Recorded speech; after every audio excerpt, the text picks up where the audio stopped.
যুদ্ধ, হুমকি, হুঁশিয়ারির ঘনঘটার মাঝে শত্রুদের বুড়ো আঙুল দেখিয়ে ইরান এগিয়ে চলেছে নিজস্ব গতিতে। ইরানের দক্ষিণ পশ্চিমাঞ্চলে পায়ম্বরী আজম প্রফেট 19 যুদ্ধ মহড়া শুরু করেছে দেশটির ইসলামী বিপ্লবী গার্ড ক্রপস বা আইআরজিসি। মহড়ায় আইআরজিসি গ্রাউন্ড ফোর্স নতুন অত্যাধুনিক বিভিন্ন ড্রোন উন্মোচন করেছে, যা সম্পূর্ণ দেশীয়ভাবে তৈরি ড্রোনের একটি সিরিজ।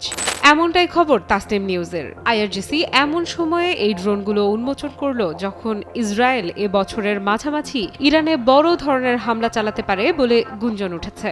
নিষেধাজ্ঞার বিধিনিষেধ উপেক্ষা করে আইআরজিসির দেশীয় ড্রোনের এই সিরিজ যেন শত্রুর মুখে ইরানের মোক্ষম জবাব। দেশটি ইতোমধ্যে ঘোষণা দিয়েছে সামরিক খাতে তারা সম্পূর্ণ স্বয়ংসম্পূর্ণ।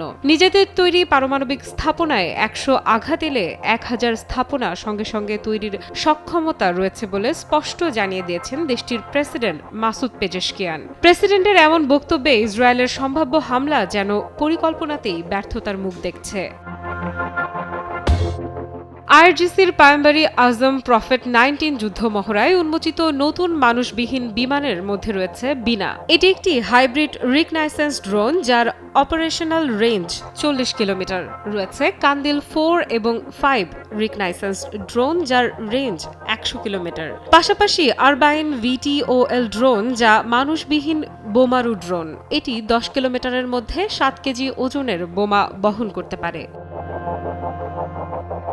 মহড়ায় ব্যবহৃত অন্যান্য নতুন ড্রোনগুলি হল রাদ 2, যেটি আত্মঘাতী ড্রোন যার পাল্লা 20 কিলোমিটার এবং এটি 5 কেজি ওজনের ওয়ারহেড বহন করতে পারে। রাদ 3 আত্মঘাতী ড্রোন যার পাল্লা 100 কিলোমিটার এবং এটি 12 কেজি ওজনের ওয়ারহেড বহনে সক্ষম। সেই সাথে সায়ক হ আত্মঘাতী ড্রোন যার পাল্লা 20 কিলোমিটার এবং এটি 1 কেজি ওজনের ওয়ারহেড বহন করতে পারে। এ মহড়ায় আইআরজিসি সাবের কমব্যাট মাইক্রো এরিয়াল ভেহিকলও উন্মোচন করেছে, যা 5 কিলোমিটারের মধ্যে বিভিন্ন অ্যান্টি ট্যাঙ্ক এবং অ্যান্টি পার্সোনাল অস্ত্র বহন করতে পারে। মহড়ার প্রথম পর্যায়ে আইআরজিসি গ্রাউন্ড ফোর্স রেজওয়ান নামে একটি নতুন লটারিং ড্রোন উন্মোচন করেছে যার পাল্লা 20 কিলোমিটার।